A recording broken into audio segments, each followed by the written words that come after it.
ভারতের লোহার স্তম্ভ।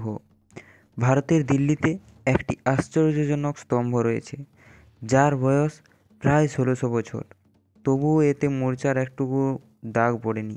এই লোহার স্তম্ভটি গুপ্ত সাম্রাজ্যের সময় তৈরি হয়েছিল। বিজ্ঞানীরা আজও অবাক, কিভাবে এটি এত বছর ধরে টিকে আছে অথচ মূর্ছা ধরেনি।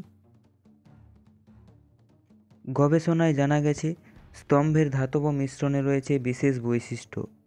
এর ওপর তৈরি হওয়া পাতলা মিসওয়েট স্তর এটিকে রক্ষা করছে বাতাস ও আর্দ্রতার প্রভাব থেকে। এই স্তম্ভ কেবল একটি প্রাচীন নিদর্শন নয়, এটি প্রমাণ করে যে ১৬০০ বছর আগেও ভারতের ধাতববিদ্যা কতটা উন্নত ছিল। এত বছর পরেও কি প্রাচীন ভারতের ধাতু তৈরির রহস্য আজকের বিজ্ঞানকে হার মানায়? আপনি কি মনে করেন?